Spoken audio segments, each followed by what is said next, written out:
Good morning students. आज आप पढ़ रहे हैं चैप्टर 6 न्यायपालिका। इससे पहले वाली क्लास में आपने पढ़ा था सर्वोच्च न्यायालय की संरचना या संगठन के बारे में। आज आपका टॉपिक है सर्वोच्च न्यायालय का क्षेत्राधिकार, शक्तियाँ या कार्य। देखिए, न्यायिक क्षेत्र में सर्वोच्च न्यायालय को काफ़ी शक्तियाँ प्रदान की गई है, जिसे हम कुछ बिंदुओं के माध्यम से समझ सकते हैं। पहला पॉइंट है आपका, पहला बिंदु है प्रारंभिक क्षेत्राधिकार। सर्वोच्च न्यायालय के प्रारंभिक क्षेत्राधिकार से तात्पर्य उन मामलों से, उन विवादों से जो सीधे ही सर्वोच्च न्यायालय में प्रारंभ किए जा सकते हैं। ऐसे मामले हैं जैसे केंद्र व राज्यों के बीच विवाद, केंद्र व राज्यों के बीच विवाद। दूसरा, केंद्र सरकार का दो या दो से अधिक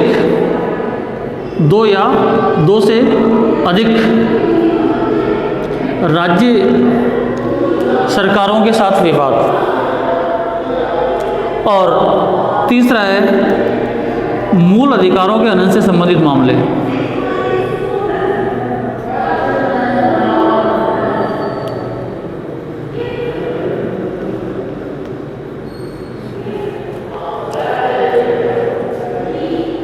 पुनः आप समझ लीजिए, प्रारंभिक क्षेत्राधिकार।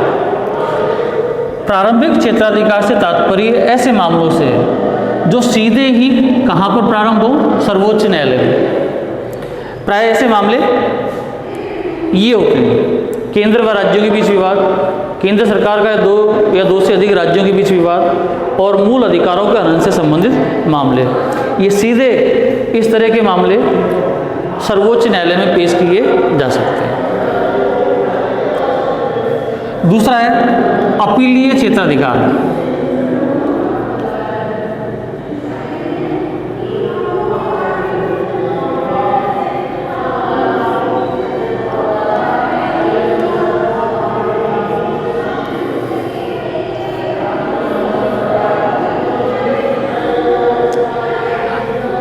अपीलीय क्षेत्राधिकार से तात्पर्य है कि सर्वोच्च न्यायालय को अपने अधीनस्थ न्यायालय, इसके अधीनस्थ होता है उच्च न्यायालय,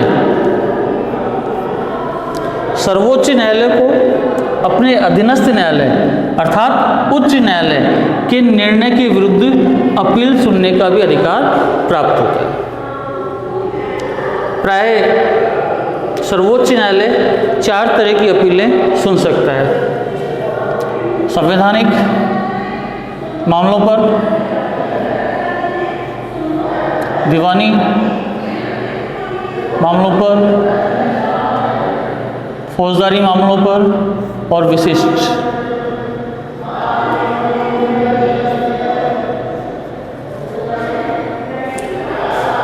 ऐसा कोई भी संवैधानिक मामला, ऐसा कोई भी मामला जिसमें संविधान की व्याख्या का कोई महत्वपूर्ण प्रश्न निहित है, अगर ये उच्च न्यायालय प्रमाणित कर दे तो वह मामला सर्वोच्च न्यायालय में अपील के योग्य होता है। दीवानी मामले रुपए पैसे लेन देन से संबंधित होते हैं, तो पहले तो इसमें सीमा थी 20,000 रुपये से अधिक के मामले, अब वो सीमा समाप्त कर दी गई है। अब आप यूँ कह सकते हैं कि ऐसा कोई भी दीवानी मामला जिसमें संविधान का कोई महत्वपूर्ण प्रश्न निहित हो या संविधान की व्याख्या की आवश्यकता हो, तो वो मामला सर्वोच्च न्यायालय में अपील के योग्य होता है। फौजदारी मामले, लड़ाई मारपीट हत्या अपहरण से संबंधित विवाद हैं, वो फौजदारी मामलों के अंतर्गत आते हैं। तो ऐसा कोई भी फौजदारी मामला जिसमें संविधान की व्याख्या का कोई महत्वपूर्ण प्रश्न निहित हो, तो वो सर्वोच्च न्यायालय में अपील के योग्य होता है। और विशिष्ट में ऐसा कोई भी मामला जो उपयुक्त श्रेणी में नहीं है, लेकिन उसमें संविधान की व्याख्या का कोई अगर महत्वपूर्ण प्रश्न है, तो वो सर्वोच्च न्यायालय में अपील के योग्य होता है। इसके बाद में आपका तीसरा पॉइंट है पुनर्विचार।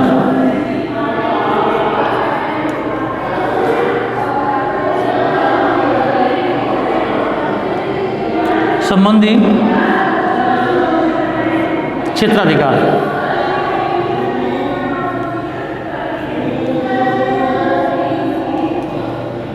देखिए, सर्वोच्च न्यायालय अंतिम अपीलीय न्यायालय है, इसके निर्णय के विरुद्ध कहीं पर अपील नहीं की जा सकती। लेकिन सर्वोच्च न्यायालय के निर्णय के विरुद्ध पुनः सर्वोच्च न्यायालय में अपील की जा सकती है और सर्वोच्च न्यायालय भी अपने निर्णय पर पुनर्विचार कर सकता है जब उसे लगे कि किसी एक पक्ष के साथ सही न्याय नहीं हुआ है या फिर कोई नया तथ्य, सबूत या जानकारी सामने आई हो, तो सर्वोच्च न्यायालय अपने ही निर्णय पर पुनर्विचार कर सकता है और आवश्यकता पड़ने पर उसमें अपने निर्णय में संशोधन भी कर सकता है।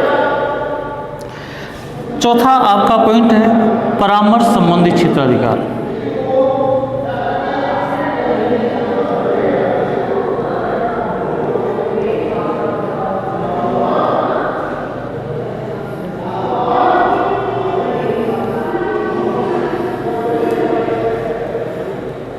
सर्वोच्च न्यायालय को परामर्श संबंधी क्षेत्राधिकार भी प्राप्त है। सर्वोच्च न्यायालय विधि से संबंधित अर्थात कानून से संबंधित महत्वपूर्ण प्रश्नों पर परामर्श प्रदान कर सकता है।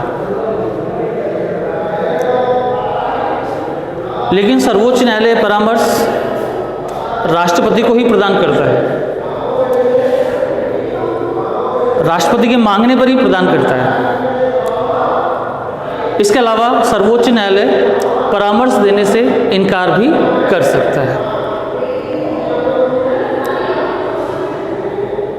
सर्वोच्च न्यायालय के परामर्श संबंधी क्षेत्राधिकार की वजह से सरकार को अपने किसी भी निर्णय या विधेयक पर न्यायालय के पक्ष को जानने का मौका मिलता है और कानूनी पेचीदगियों में फंसने से उसे राहत भी मिलती है। परामर्श संबंधी। इसके बाद है आपका संविधान की रक्षा।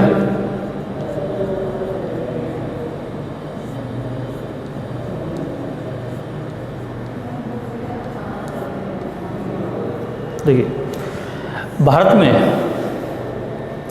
संविधान की सर्वोच्चता के सिद्धांत को अपनाया गया और संविधान की रक्षा और व्याख्या का अधिकार सर्वोच्च न्यायालय को प्रदान किया गया है। सर्वोच्च न्यायालय व्यवस्थापिका और कार्यपालिका के कार्यों की जांच कर सकता है और संविधान के विरुद्ध पाए जाने पर उन्हें रद्द कर सकता है। अगला पॉइंट है आपका मूल अधिकारों की रक्षा।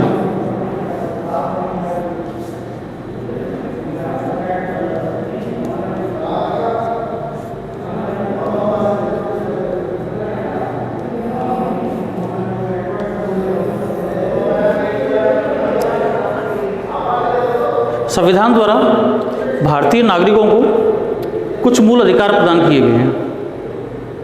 यदि नागरिकों के मूल अधिकारों का हनन होता है तो नागरिक सीधे ही सर्वोच्च न्यायालय में शरण ले सकते हैं और सर्वोच्च न्यायालय नागरिकों के मूल अधिकारों की रक्षा के लिए कुछ रिट जारी करता है, कुछ लेख जारी करता है, जैसे बंदी प्रत्यक्षीकरण, परमादेश, प्रतिषेध, उत्प्रेषण, अधिकार रक्षा।